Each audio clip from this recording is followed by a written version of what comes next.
I had a very brutal childhood. I had sexual abuse. I had a lot of heavy things when I was very young. And so I grew up to be a person who didn't believe in myself and thought I was no good, thought I was worthless, and also having a lot of resentment and not realizing what I was thinking or what I was doing or how it was affecting my life.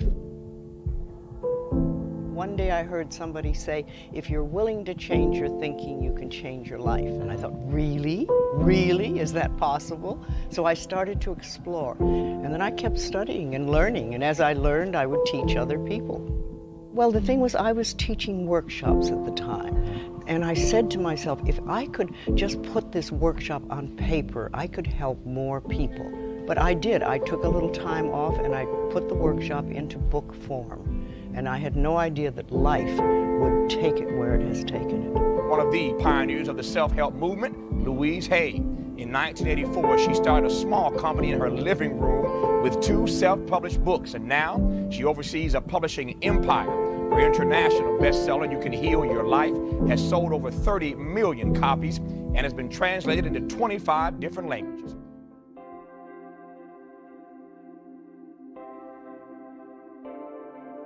You say you have to start with beginning to love yourself. You hear a lot of that in the 80s, and what does that mean? It means to stop putting yourself down, stop criticizing yourself, stop mistreating yourself. Begin to treat yourself as something that's very precious.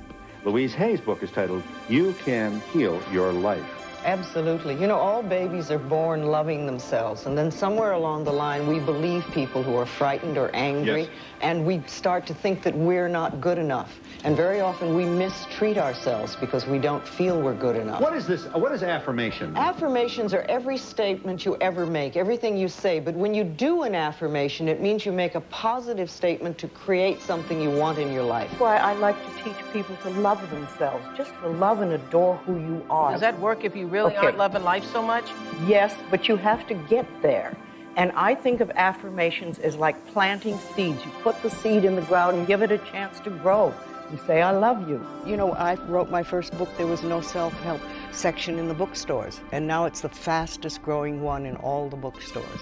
What you think changed in the world that we live, or what changed inside of us that made it not crazy, but indeed rather commonplace? Yes, well, we learned that it was true. And I think that people started to practice and do simple little things that made their life, improve the quality of their lives, as I call it. How many people have never done mirror work? All right, well, you're in for an interesting experience. The reason I like mirrors so much is that they really move you through stuck places because they reflect to you almost instantly what your beliefs are that are against you. And what most of us do is when we hear or feel a negative message, we try to run from it. And we have all sorts of ways of doing that. I mean, people go to the extremes of drug and alcohol abuse and things like that. But there are lots of little ways that we run from our own barrier thoughts. And if we could, instead of that, accept them and examine them and turn them around, say, no, I don't want to believe that anymore. Remember, it's only a thought, and a thought can be changed. We get the opportunity now of choosing what we want to think. When we were very little, we had a lot of stuff fed into us by our parents and other places around us. I mean, after all, we got it from relatives, we got it from neighbors, we got it from school, we got it from the church, we got it from television. All this stuff came in, and we're little, and we accept most of it.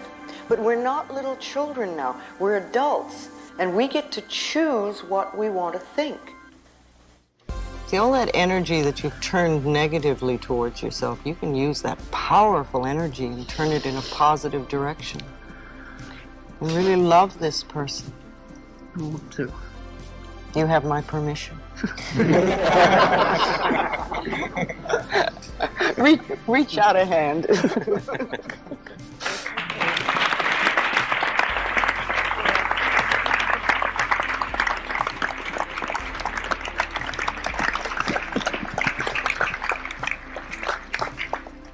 We all have pain of one sort or another. Even those who had very wonderful lives, we all carry some sort of pain. But it's wonderful when we can find out that we're not wrong, we're not bad, we are good enough, we're worthy of opening our life and having a better life. We can start to look in a different